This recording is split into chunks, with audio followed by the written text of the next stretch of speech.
Welcome to Deepika mom kitchen. ಎಲ್ಲರಿಗೂ ನಮಸ್ಕಾರ. ನಾನು ಪವಿತ್ರ. ಇವತ್ತಿನ ರೆಸಿಪಿ ಕಲ್ಲಂಗಡಿ ಹಣ್ಣು ಸಿಪ್ಪೆಯಿಂದ ಹಲ್ವಾನ ಮಾಡ್ತಾ ಇದ್ದೀನಿ.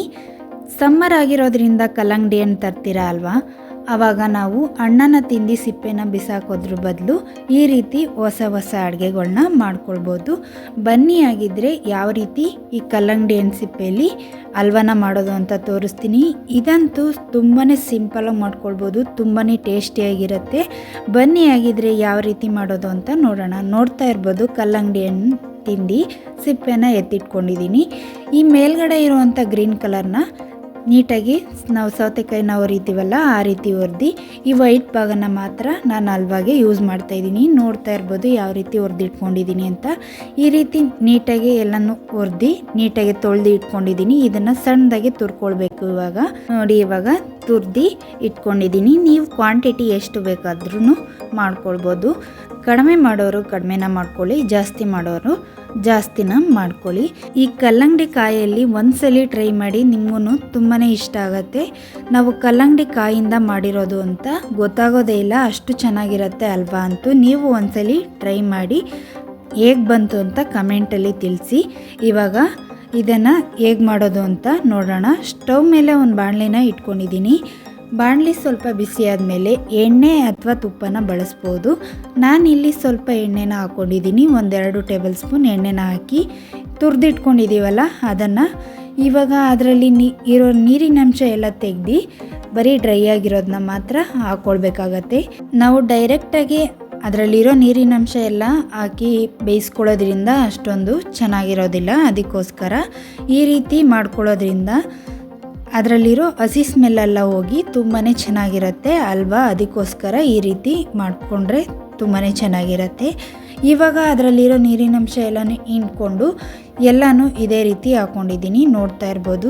ಚೆನ್ನಾಗಿ ಒಂದು 5 ನಿಮಿಷ ಈ ರೀತಿ ಎಣ್ಣೆಯಲ್ಲಿ ಫ್ರೈ ಮಾಡಿಕೊಂಡ್ರೆ ಅದರಲ್ಲಿರೋವಂಥ ಹಸಿ ಸ್ಮೆಲ್ಲೆಲ್ಲ ಹೋಗಿ ತುಂಬಾ ಚೆನ್ನಾಗಿರುತ್ತೆ.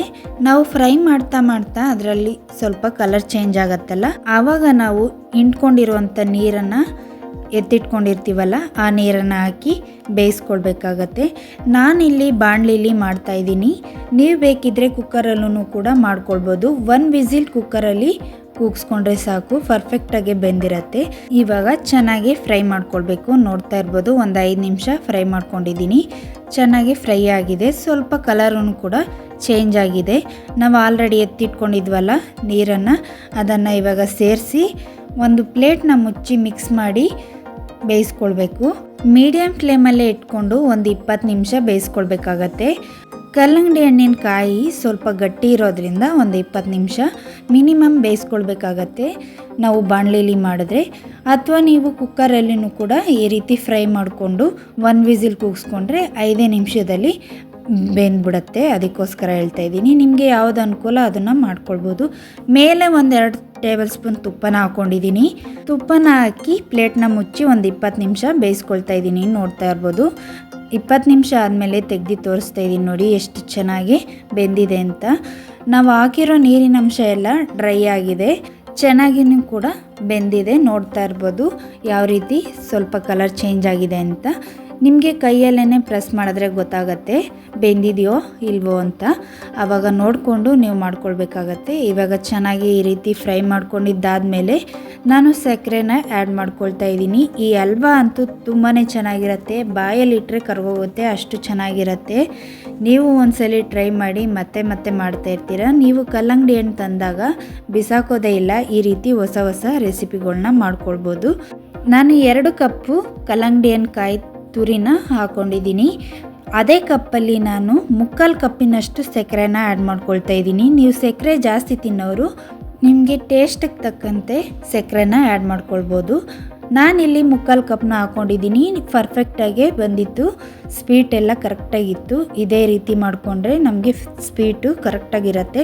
ತುಂಬ ಜಾಸ್ತಿ ತಿನ್ನೋರು ಹಾಕ್ಕೊಳ್ಬೋದು, ನಿಮಗೆ ನೋಡಿ ಹಾಕ್ಕೊಳ್ಬೋದು. ಸಕ್ಕರೆನ ಹೆಚ್ಚು ಕಡಿಮೆ ಮಾಡ್ಕೊಳ್ಬೋದು. ಇವಾಗ ಸಕ್ಕರೆ ಕರಗೋವರೆಗೂ ಬಿಡಬೇಕು. ಒಂದು ಪ್ಲೇಟ್ನ ಮುಚ್ಚಿ ಸಕ್ಕರೆನ ಚೆನ್ನಾಗಿ ಕರಗಿ ಡ್ರೈ ಆಗಬೇಕು, ಅಲ್ಲಿವರೆಗೂ ಬಿಡ್ತೀನಿ. ಅಷ್ಟರಲ್ಲಿ ನಾವು ಒಂದು ಒಗ್ಗರಣೆನ ರೆಡಿ ಮಾಡ್ಕೊಳ್ತಾ ಇದ್ದೀನಿ. ಒಂದು ಒಂದು ಪ್ಯಾನ್ ಇಟ್ಕೊಂಡಿದ್ದೀನಿ.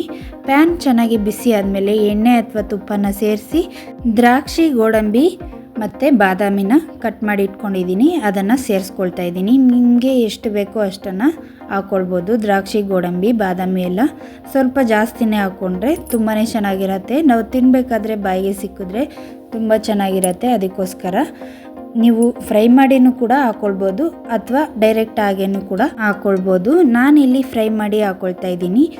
ನೀವು ಬರೀ ತುಪ್ಪನೇ ಬಳಸಿ ಈ ರೀತಿ ಮಾಡ್ಕೊಳ್ಬೋದು ಹಲ್ವಾನ. ನಾನು ಸ್ವಲ್ಪ ಎಣ್ಣೆ ತುಪ್ಪ ಎರಡನ್ನೂ ಬಳಸಿ ಮಾಡ್ಕೊಂಡಿದ್ದೀನಿ.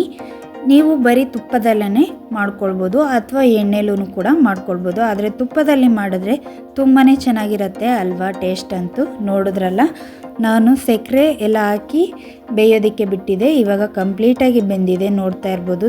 ತುಂಬ ಚೆನ್ನಾಗಿ ಡ್ರೈ ಆಗಿದೆ. ಇವಾಗ ನಾವು ಫ್ರೈ ಮಾಡಿ ಇಟ್ಕೊಂಡಿದ್ದೀವಲ್ಲ ಡ್ರೈ ಫ್ರೂಟ್ಸ್ನ, ಅದನ್ನು ಸೇರಿಸಿ ಮಿಕ್ಸ್ ಮಾಡ್ಕೊಳ್ತಾ ಇದ್ದೀನಿ. ನೋಡಿದ್ರಲ್ಲ ಎಷ್ಟು ಸಿಂಪಲಾಗಿ ಮಾಡ್ಕೊಳ್ಬೋದು ಅಂತ. ನೋಡ್ತಾ ಇದ್ರೇ ಬಾಯಲ್ಲಿ ನೀರು ಬರ್ತಾಯಿದೆ, ಅಷ್ಟು ಚೆನ್ನಾಗಿ ಬಂದಿತ್ತು ಅಲ್ವಾ ಅಂತೂ. ನಾನು ಏಲಕ್ಕಿನ ಒಂದೇ ಒಂದು ಹಾಕ್ಕೊಳ್ತಾ ಇದ್ದೀನಿ. ನಾನು ಕಡಿಮೆ ಕ್ವಾಂಟಿಟಿ ಮಾಡಿರೋದ್ರಿಂದ ಏಲಕ್ಕಿನ ಸ್ವಲ್ಪ ಜಜ್ಜಿ ಒಂದೇ ಒಂದನ್ನು ಹಾಕ್ಕೊಳ್ತಾ ಇದ್ದೀನಿ. ಜಾಸ್ತಿ ಹಾಕಿದ್ರೆ ಅದೇ ಫ್ಲೇವರ್ ಬರುತ್ತೆ ಅಂತ ನಾನು ಒಂದನ್ನು ಮಾತ್ರ ಹಾಕ್ಕೊಂಡಿದ್ದೀನಿ. ನಿಮಗೆ ಎಷ್ಟು ಬೇಕೋ ಅಷ್ಟನ್ನು ನೋಡಿಕೊಂಡು ಹಾಕ್ಕೊಳ್ಬೋದು. ತುಂಬಾ ಚೆನ್ನಾಗಿತ್ತು, ಬಾಯಲ್ಲಿಟ್ಟರೆ ಕರ್ಗೋಗೋ ಥರ ಇತ್ತು. ನಾನು ಇದಕ್ಕೆ ಯಾವುದೇ ರೀತಿ ಫುಡ್ ಕಲರ್ನ ಯೂಸ್ ಮಾಡಿಲ್ಲ. ನೀವು ಬೇಕಾದರೆ ಹಾಕ್ಕೊಳ್ಬೋದು ಅಥವಾ ಕೇಸರಿ ದಳನ ಸ್ವಲ್ಪ ಬಿಸಿನೀರಲ್ಲಿ ಅಥವಾ ಹಾಲಲ್ಲಿ ನೆನೆಸಿ ಅದನ್ನು ಕೂಡ ಸೇರಿಸ್ಬೋದು. ನಾನು ಯಾವುದೇ ರೀತಿ ಕಲರನ್ನು ಬಳಸಿಲ್ಲ. ನೋಡಿ ಆದ್ರೂ ಎಷ್ಟು ಚೆನ್ನಾಗಿ ಬಂದಿದೆ ಅಂತ. ತುಂಬಾ ಚೆನ್ನಾಗಿತ್ತು ಈ ಹಲ್ವಾ ಅಂತೂ. ನೀವು ಒಂದ್ಸಲಿ ಟ್ರೈ ಮಾಡಿದ್ರಂತೂ ನಿಮ್ಮ ಮನೇಲೂ ಕೂಡ ತುಂಬಾ ಇಷ್ಟಪಟ್ಟು ತಿಂತಾರೆ. ಅದರಲ್ಲೂ ಮಕ್ಳಿಗಂತೂ ತುಂಬಾ ಇಷ್ಟ ಆಗುತ್ತೆ. ನೋಡೋದ್ರಲ್ಲ ಎಷ್ಟು ಸಿಂಪಲ್ಲಾಗಿ ಈಸಿಯಾಗಿ ಮಾಡ್ಕೊಳ್ಬೋದು ಅಂತ. ತುಂಬಾ ಚೆನ್ನಾಗಿತ್ತು ಹಲ್ವಾ ಅಂತೂ. ಕಲ್ಲಂಗಡಿ ಹಣ್ಣನ್ನ ತಂದಾಗ ಬಿಸಾಕೋಕ್ಕೆ ಹೋಗಬೇಡಿ, ಈ ರೀತಿ ಮಾಡ್ಕೊಳ್ಳಿ ಹಲ್ವಾ. ಅಥವಾ ನಾನು ಆಲ್ರೆಡಿ ಮಜ್ಜಿಗೆ ಹುಳಿನೂ ಕೂಡ ಹಾಕಿದ್ದೀನಿ. ಇದೇ ಕಾಯಿಯನ್ನು ಬಳಸಿ ಮಜ್ಜಿಗೆ ಹುಳಿನ ಹಾಕಿದ್ದೀನಿ. ಅದನ್ನು ಕೂಡ ನಮ್ಮ ಚಾನಲ್ಗೆ ಹೋಗಿ ಚೆಕ್ ಮಾಡ್ಬೋದು. ತುಂಬಾ ಚೆನ್ನಾಗಿ ಬರುತ್ತೆ ಮಜ್ಜಿಗೆ ಹುಳಿನೂ ಕೂಡ. ಈ ಹಲ್ವಾ ರೆಸಿಪಿ ನಿಮಗೆ ಇಷ್ಟ ಆಗಿದ್ದರೆ ನಿಮ್ಮ ಫ್ಯಾಮಿಲಿ ಫ್ರೆಂಡ್ಸ್ಗೂ ಶೇರ್ ಮಾಡಿ, ನಮ್ಮ ಚಾನಲ್ಗೆ ಸಪೋರ್ಟ್ ಮಾಡಿ. ವಿಡಿಯೋನ ಮಧ್ಯ ಸ್ಕಿಪ್ ಮಾಡಬೇಡಿ, ಫುಲ್ ವಿಡಿಯೋನ ನೋಡಿ ನಮ್ಮ ಚಾನಲ್ಗೆ ಸಪೋರ್ಟ್ ಮಾಡಿ. ಈ ವಿಡಿಯೋ ನಿಮಗೆ ಇಷ್ಟ ಆಗಿದ್ದರೆ ಲೈಕ್ ಮಾಡಿ, ಶೇರ್ ಮಾಡಿ, ಸಬ್ಸ್ಕ್ರೈಬ್ ಮಾಡ್ಕೊಳ್ಳಿ. ನೆಕ್ಸ್ಟ್ ವಿಡಿಯೋದಲ್ಲಿ ಸಿಗ್ತೀನಿ. Thanks for watching.